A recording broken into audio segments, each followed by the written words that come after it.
rules. So without that, it was not possible to launch Sputnik, for example. People try to use methods which are robust to errors, right, and do not require too much communication. So you may do a lot of iterations, but yeah. So now we are going to this direction. Wasn't well enough for this kind of Yeah, so CG wasn't well too, because if you make an error at one place, the whole process crashes. Yeah. Now we are going in the same direction, but instead of a human, we have millions of cores, and we cannot guarantee that the core dies out, because we cannot guarantee 100% robustness of such systems. So now people still have to work on the same type of algorithms from these years, but okay, CG was not good because too much data exchange, not practical.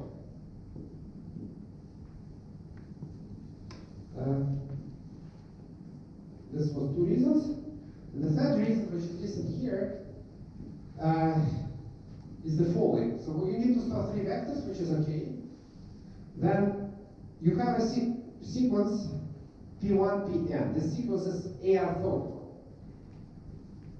So which means that after n steps, you get a 0 vector. And if you get a 0 vector in the update here, it means you have converged. So after n steps, where n is the size of the matrix, in the exact arithmetic, you have to get the exact answer. So if you program this, so it was proposed in 1936, it was published in 1952, so quite a long time. People implemented it on electronic machines, and it did not converge in n iterations. So Gauss converges in n iterations. This thing doesn't converge in n iterations, exactly, because there is still some accumulation of errors. So we converge maybe not in n, but in 2 n iterations, if you just run it like crazy. So people said it's unstable method. So it's a method that should solve the system exactly. So it's a sort of direct method, but it does not. But what they did not figure out is that it has a brilliant convergence properties as an iterative method, much better than, for example, Chebyshев or any other method. But that was missed, I think, for more than another 20 years. Well, sort of a sad story, but okay. So the area optimality thing, and now we'll talk about the convergence properties. So why it is a good iterative method, and why it works so well, much better than any other method for symmetric positive definite system. So we minimize the energy functional, and if f is equal ax star, where x star is the true solution, then we can rewrite the energy functional as the a norm of the error, squared a norm of the error, minus a constant factor which doesn't depend on x. So minimizing an energy functional, which we can evaluate, is a minimization of an error of the solution in the a norm. We don't have access to x star, but we can evaluate this function. So we're actually minimizing not the residual, but we're minimizing the error of the solution with respect to a norm. And CG finds the exact minimum of this function with kernel subspace. And now we have to go back to polynomials. We now have to go back to polynomials, and because any kind of vector can be written as a product of a matrix polynomial times f. So we need to what to do? We want to prove conversion properties. What is a conversion property? Conversion property means that after k iterations, the error is bounded by something, and we want to find what this something is. And it doesn't matter actually what type of parameterization we use and so on. We want to prove upper bounds on the error after k steps for a given matrix and given right-hand side. So xk equals polynomial of a times f, and the a norm of the error is the infimum of all possible polynomials of the polynomial that is approximating the inverse matrix times f. Okay. So that's what we need to estimate. And in order to estimate this fact, we'll just go back to the eigenvalue decomposition. We have here approximation matrix, it has eigenvalue decomposition with orthonormal U. And orthonormal U comes out of this. And what is this quantity then? So we have a polynomial evaluated at the spectrum at the eigenvalues here. And so what we did, we just multiplied it, divided by lambda I. So this is this one. And this is another polynomial. So the only characteristic property of this polynomial is that if you evaluate this polynomial at 0, for lambda equals 0, you get 1. So this optimization problem is equivalent to a constraint minimization problem of this quantity. So Q evaluated at lambda I squared, Gi, where Gi is the other coefficients corresponding to the decomposition of the right-hand side in the basis of singular vectors or eigenvectors of the matrix. Well, we have to divide by it. So, and then we need to select this optimal polynomial. And as you see, we are now evaluating it only at the spectral points. And depending on the distribution of spectra, we get different types of estimates. And remember that we need it only for estimation.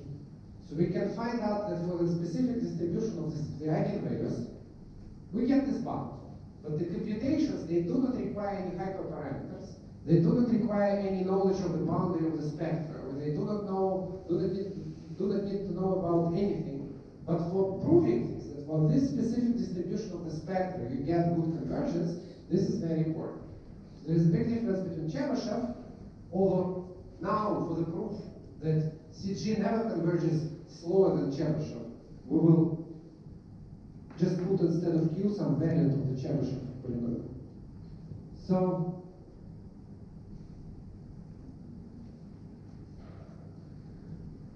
So one way of bounding this is that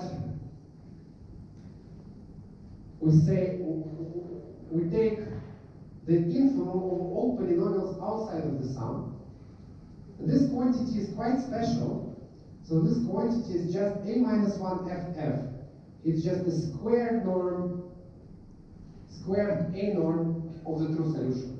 And then we get an absolutely wonderful formula. This is a relative error bound. This is not even just an error bound. This is a relative. So the A norm of the error divided by A norm of the true solution is less or equal than the infimum over all. So here we put just the maximum of all eigenvalues. Infimum over all polynomials that take 0, that have value 1 and 0, of the maximum over the whole spectrum. And now it's very easy to see how to get an upper bound using Chebyshev polynomials. However, for example, this gives an upper bound. So suppose that our matrix has only 2 distinct eigenvalues. Just 2. Maybe million times million, but with 2 distinct eigenvalues. Then it is enough to take the polynomial of degree 2 to get this equal to 0. So you take, or 3. So you get 0, 0, 1. So the first eigenvalue should be 0, the second eigenvalue should be 0, and the 0 should be 1. Or no, it should be the polynomial of degree 2. Because 3 coefficients, 3 equations. 3 coefficients, 3 equations. And then it means that if you have only 2 eigenvalues, depending on how large your matrix is, the conjugate matrix will converge in 2 iterations. Exactly. This is the ultimate case of the clustered spectrum.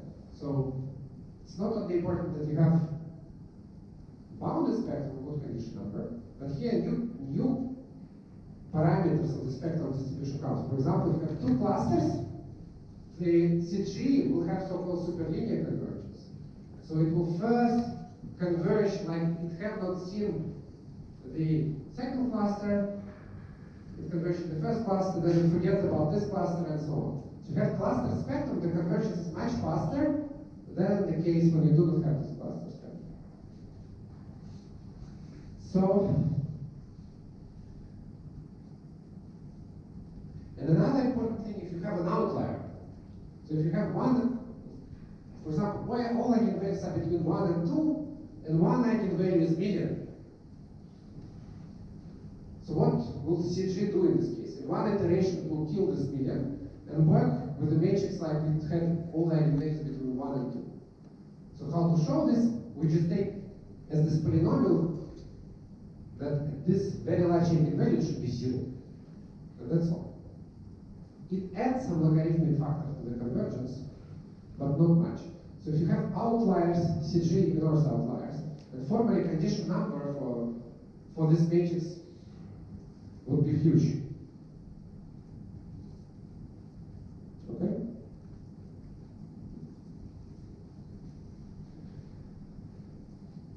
So another useful bound, this is the main bound typically presented, is that if we replace the eigenvalues by a spectral interval from lambda min to lambda max.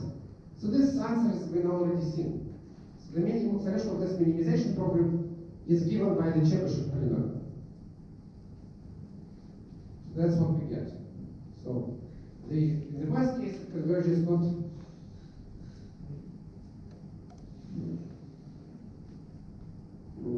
slower than for the Chebyshev polynomial. Strange smell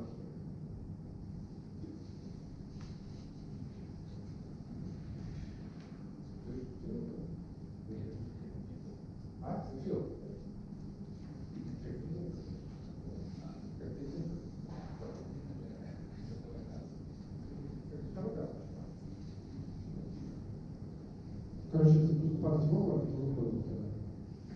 But we need to finish the lecture. Okay, that's the summary for the CG part. So,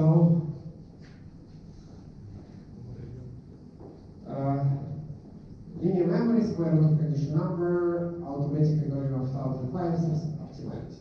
Super method. In this sense, it's optimal. And for symmetric positive definite C, symmetric positive definite matrix, you have a matrix by vector product, just use CG. So,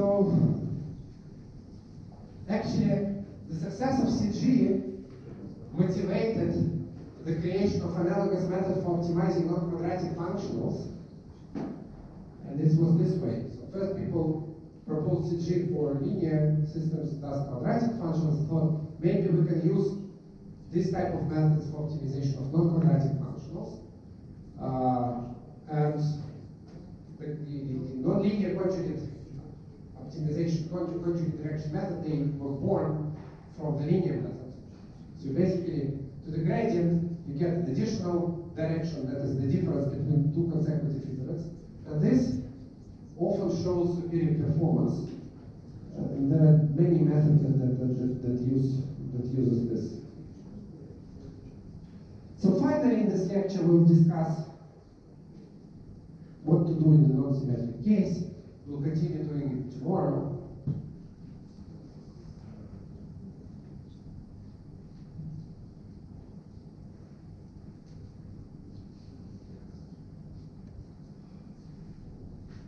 So the original paper is Schultz 1986, GMRS, generalized minimum residual. This method was also in similar form proposed by Yuri Kuznetsov in one of the Russian journals. Difficult to find the original reference, but I know that is true. But he didn't publish it in any reasonable way. So the reference is Schultz, Joseph Saad, now a professor in the University of Minnesota, still active. So, non-symmetric case. What to do in non-symmetric case? Short-term recurrent relation is difficult to get in a robust way, but if you know and if you can allow for a small number of vectors to be stored, then GMRS is the method to go. So we can start from the Arnoldi method. A, Q, Q, J, and uppercase Heisenberg. That's how it looks like for the general form. And then we need to minimize. Then we need to minimize the residual. So we do not want to take the square of the condition number. So we just write the residual.